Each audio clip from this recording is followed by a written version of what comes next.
Beniparlem, un podcast per aprendre valencià amb Aina Monferrer. Benvingudes i benvinguts a un Beniparlem més que avui dedicarem als parlars del valencià, però que és continuació d'un Beniparlem anterior en el qual vam parlar dels dialectes i dels subdialectes de la llengua.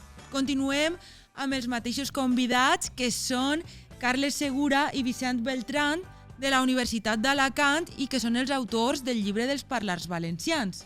Ben retrobats. Gràcies. Heu estat així, vos heu quedat fins a este programa, heu dormit així i tot. Tinc moltíssimes preguntes perquè tinc dues persones expertíssimes en el tema. Podríem parlar breument de quines són les varietats, els parlars valencians a grans trets? Sí, vinga. Les varietats, nosaltres, una proposta de Vicent i meua. Pensem que els parlars valencians tenen 6 varietats. La de més al nord, en realitat, no és valencià. Jo ho vam dir en el programa anterior, en realitat és una varietat del català tortosí, que es parla també més al nord. És el més al nord. Morella, Vinaròs, Benicarló, tota la zona més del nord del País Valencià. Després està el valencià septentrional, que és el voltant de Castelló, el parlar de la plana, com se diguérem, no? D'acord. O de les planes, que té alguns trets que va perdent, diguem, no? del més al nord, però encara no és valencià central. I després, en efecte, del valencià central, que tradicionalment li diem apitxat. Ara, si vols, en parlem del nom de l'apitxat. Però bé, nosaltres li diem valencià central, que és un nom un poc més neutre, no? Que és el valencià que es caracteritza per els ensordiments, sobretot, d'algunes consonants. Després està el valencià meridional, a partir del xúquer més o menys, cap al sud, doncs ja es torna a recuperar la sonoritat d'algunes consonants, i després està el valencià més meridional, el valencià alacantí, que és d'on soc jo, que és un valencià també un poc especial perquè estant en la frontera i a l'extrem més meridional, doncs té unes característiques molt especials que a més l'aproximen al valencià que degués ser el valencià d'Oriola, que sabeu que el valencià a Oriola ara es parla castellà, però es va parlar valencià durant molt de temps, fins al segle XVIII.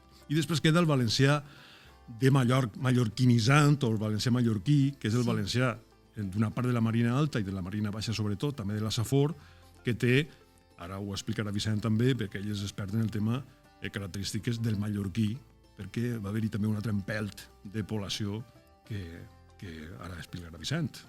D'acord, doncs Vicent, explica'ns això del mallorquí. Només el mallorquí o hem de fer un recorregut per tots? Si de cas, comencem pel mallorquí. Bé, efectivament, el 1609 van expulsar els moriscos i sobretot a la Marina, també a la Safor, una part de la part oriental de la vall d'Albaida i del Comtat, es va repoblar amb gent de les illes, majoritàriament de Mallorca, però també eivissencs. I bé, tota aquella gent ha deixat, lògicament, moltes restes, moltes paraules de l'antic mallorquí.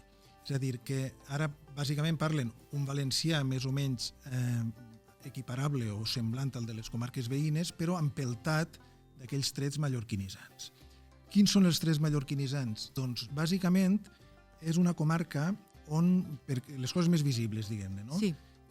Una comarca on les as i les es, com que sabeu que en català oriental, ja ho van dir a l'altre programa, fan una vocal neutra, doncs, quan van arribar els mallorquins a la Marina Alta, alguns pobles encara conserven determinades vocals neutres en algunes posicions, però moltes voltes no han sabut recol·locar-les i no sabien si era A o E, de manera que poden dir perfectament davant, darrere, poden dir racó, radó, és a dir, les as i les es no estan distribuïdes de la mateixa manera que els veïns. En diuen de tal manera es fa a Xina, en compte de dir es fa o em diuen, que és com dirien els veïns. L'article és el meu germà, el gos. El cas més llampant és el de Tàrbena, el més cridaner, diguem, no? El de Tàrbena és un poble que són tots descendents de mallorquins, perquè als altres pobles hi ha una proporció important de mallorquins, però sembla que es van mesclar amb gent valenciana, no? Però a Tàrbena són tots descendents de mallorquí i és l'únic poble del País Valencià on es manté l'article salat. I diuen sa taula, sa porta, some, diuen aquest xiquet, aqueix, en compte d'este i esta, diuen en Vicent o en Pere m'ha dit tal cosa, és a dir, li posa un article personal en, que ells pronuncien an, davant dels noms de persona. Els verbs també es diuen trastocats molt diferents, diuen jo parla, jo t'escolta, que no és com ho diuen ara a les illes diuen parla i t'escolt, però quan van arribar al País Valencià van tirar a fer la E, feien una vocal neutra i després els tarbeners van tirar cap a la A. Això resumim molt, no? Sí, Treure en compte de traure, m'ha despert en compte de m'ha despertat, hi ha molts trets. De fet, la meva tesi es va centrar en això, és a dir, de veure què quedava de mallorquí en el parlar d'aquella zona. I després Joan Giner va fer la tesi del parlar de la Safor i ho va completar.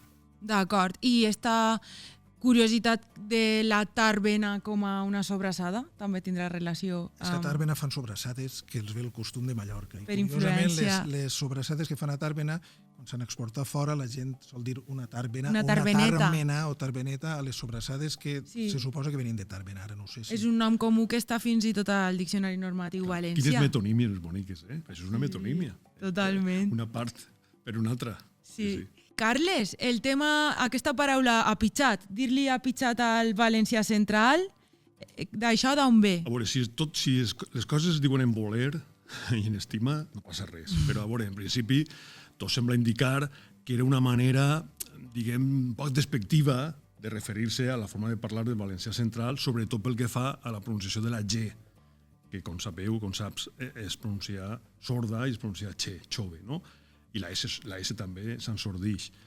Hi ha algun tret més, però la paraula pitjat, fixa't que el pitjar i apitjar també existeix i n'hi ha paraules que ho diuen. Pitjar i pitjar una tecla, Doncs un d'ahir, botó... el valencià central deia i deu dir apitxat, Sí. pitjar, i clar, sona un poc despectiu. El que passa és que després es va convertir en el nom normal per a referir-se al valencià central i tampoc no passa res. Però nosaltres no li diem així perquè per a ser un poc coherents en la denominació geogràfica tampoc no passa res, no tenim cap de problema contra aquest nom, però Heu triat un nom més formal, neutre, més més neutre. geogràfic. Més geogràfic, Septentrional, d'acord. meridional, doncs ha de ser I central.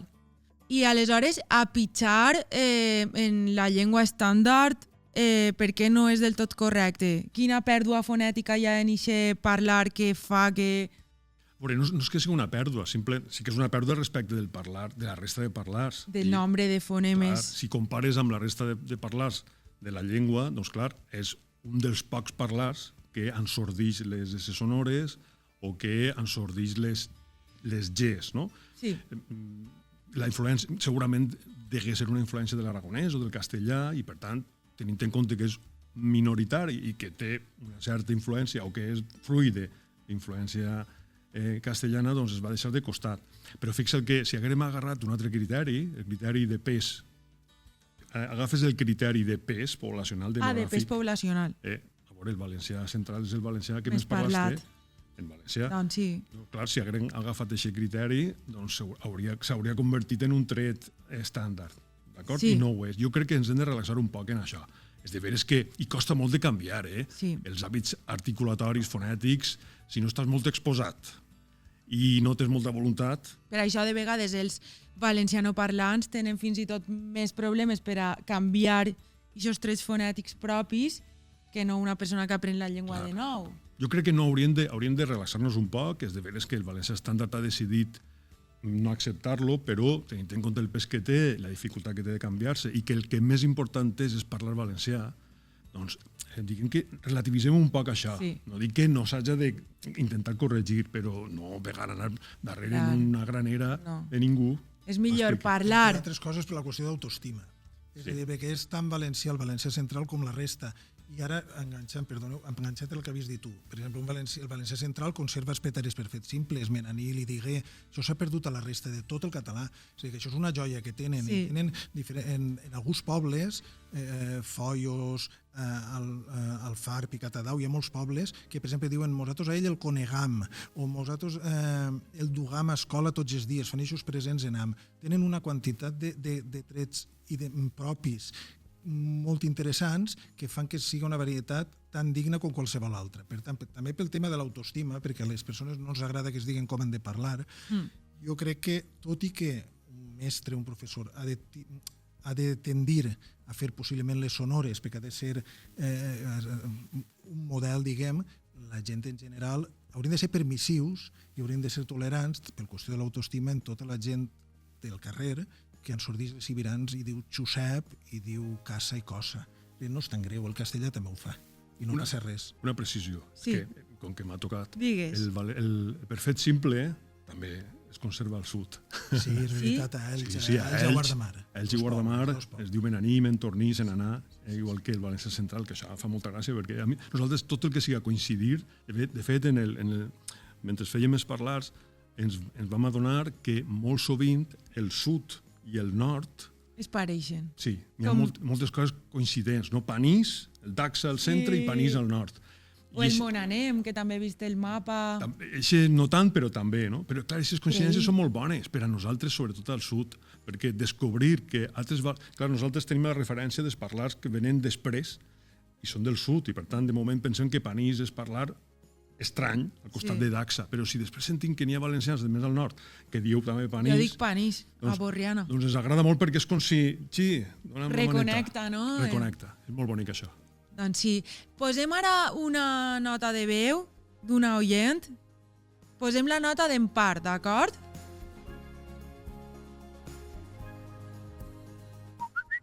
Hola, què feu? Com esteu? Atem-me, Perla. Ves que eres com plogué a nit? Estaven dient a la ràdio que l'oratge, que l'oratge. Jo, quan vesquí el cel que es posava tan negre, digui, no, jo no em quedo en casa. I me n'ania pel xiquet a l'escola. No anava a deixar el pobre que vinguera a peu en la trona que estava armant-se. Així que agafí el cotxe, a ni li portí el paraigües i el berenaret i en acabant vingui a casa i en pau. I només arribar m'emprengué a caure aigua que feia por. Però espera, no t'ho pergues. Però que en la mateixa comarca feu molt de mal l'oratge, que després parlia amb la meva amiga Elvira i a un trosser que estem i ella em digué que d'això res, que allí no plouia, com diuen ells allí, però que cauia pedra que pareixien cudols, res de granís. Pedra grossa, diu que pesava més que un matrimoni fals. Pa que veges com està l'oratge. D'on penseu que és? Està molt treballat, eh? Sí, perquè... I passa una mica com abans. És professora. Passa una mica com l'altre dia. Com que són professors amb aquests trets. Si possiblement diu aigua, quan al seu poble diuen àuia, segurament. O, per exemple, en sortia les S i dia casa cosa, però després dia oratge, perquè suposa que se ho deu haver corregit. Utilitzava el preteri per fet simple, és cert. És de vetera, en part. El tema de l'harmonia vocàlica, que això és on anava, el fet que dia perle havia de ser d'uns pobles concrets, i Vétera en concret és un poble que fa harmonia vocàlica. Corregís alguna cosa, però és normal. Però ja estic entenent el que dieu, que els informants, per a fer els vostres mapes, no podem ser professors. No, els informants han de tindre més de 70 anys, haver nascut al poble que estudiem, els seus pares han de ser del poble i els avis han de ser del poble. Pocs estudis i si pot ser que s'hagin mesclat poc. Per tant, un mestre nosaltres tampoc valdríem, perquè, lògicament, hi ha molt bona voluntat i es crea un text un poc que s'aproxima al parlar local, però és cert que perd el fet de ser un professor, doncs no parles col·loquial. Per això, per acostar-nos al valencià, deixar població. La gent, també podem fer entrevistes a la gent jove i traure la informació sobre eixe parlar, que també tindrà les seves característiques, algunes es mantindran de la gent major, però altres no. Però nosaltres anem un poc a la gent més major, que té un parlar més tradicional, que conserva més les formes de vida, o almenys el record de les formes de vida doncs, que ja estan desapareixent. Vos interessa la varietat diacrònica, o almenys el que s'arrossega de més patrimonial. Moltes gràcies, Carles Segura, moltes gràcies, Vicent Beltrán. Podeu tornar a visitar-nos quan vulgueu i seguirem parlant d'estos mapes tan interessants en el pròxim capítol. Adeu!